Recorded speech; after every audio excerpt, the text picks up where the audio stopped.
Road number 11 Banjara Hills నీటి ఎద్దడి చాలా ఎక్కువగా ఉంది. డే బై డే ఒక రోజు తప్పించి ఒక రోజు రావాల్సిన వాటర్ 2 రోజులకోసారి 3 రోజులకోసారి స్టార్ట్ అయింది. 3 రోజులు పోయింది, 4 రోజులు అయింది. ఇప్పటికి 4 రోజులు అయినా కూడా వాటర్ ప్రెషర్ రావట్లేదు.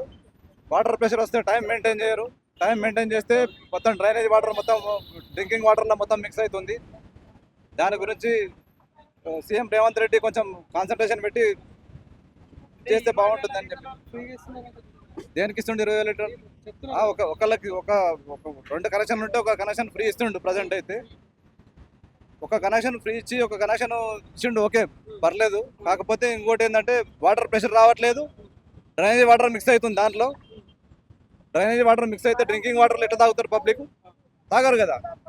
అందు గురించి అని దీని మీద కొంచెం యాక్షన్ తీసుకొని మా వాటర్ ప్రాబ్లం సాల్వ్ చేస్తే.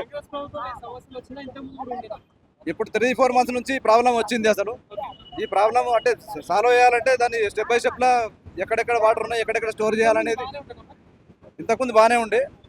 ఇప్పుడు సపోజ్ 30 కాన ఉంటుంది. దీనికి 30 కాన్లో మన గవర్నమెంట్ ల్యాండ్ ఉంటుంది. ఆ ల్యాండ్లో ఒక సంపులాగా తీసి దాంట్లో వాటర్ స్టోరేజ్ చేస్తే ఒక ఏరియాకు అట్లా ఎక్కడెక్కడ ఏరియాలు ఉన్నాయో అక్కడక్కడ గవర్నమెంట్ ల్యాండ్ ఉన్నాయో అక్కడక్కడ వాటర్కి సంబంధించినవి దాంట్లో పెద్ద సంపులాగా చేసేసి వర్షాకాలంలో మొత్తం వాటర్ స్టోర్ చేసి ఎండాకాలంలో దాన్ని వాడుకోనికే ఛాన్స్ అయితే ఉంటుంది.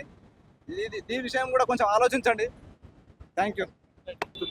దాని తర్వాత 15-20 మినిట్స్ ఇలా వాటర్ నింపుకోవాలి. సో దిస్ ఇస్ బేసికలీ ఒక మనిషి కోసం ఆలోచించి ఒక గవర్నమెంట్ కాదు. గవర్నమెంట్ ఫస్ట్ డ్యూటీ ఒక మనిషిని ఎట్లా వాటర్ కోసం చూడాలి.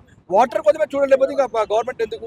అండ్ ఆయన మున్సిపల్ మినిస్టర్ ఉండి వాటర్ క్రైసిస్ని కూడా హోల్డ్ చేయలేదు. లాస్ట్ 10 years నుంచి మేము ఎప్పుడు చూడలేదు ఖాళీ బిందెలు పట్టుకుని ఇవన్నీ. మళ్ళీ సడన్గా స్టార్ట్ అయింది. ఇప్పుడు మళ్ళీ ఖాళీ బిందెలు పట్టుకుని నిరసనలు జరపడము. కానీ ఇది ఒకటే రేవంత్ రెడ్డిని డిమాండ్ చేస్తున్నాం. నువ్వు ఎంసీహెచ్ మున్సిపల్ మినిస్టర్ ఉన్నావు కాబట్టి, నువ్వు జిహెచ్ఎంసీకి హెడ్ కాబట్టి, ఇప్పుడు మేయర్ లేరు, ఎవరు లేరు, అంత నీ హెడ్ నుంచి నడుస్తుంది కాబట్టి ఇట్ ఈస్ యువర్ డ్యూటీ ఒక రివ్యూ మీటింగ్ పెట్టుకుని అన్ని వాటర్ ప్రాబ్లం ఏంటో చూడడానికి. అది కూడా ఇన్స్టెంట్. అంటే మళ్ళీ ఇంకా 4 రోజులు అయిపోతే మళ్ళీ ఒక వారం అంటే వానలు వస్తున్నాయి అంటారు. బట్ ఇప్పుడున్న problem immediately as of today చూసి మీ ప్రాబ్లం సాల్వ్ చేయాలి. అది మా డిమాండ్.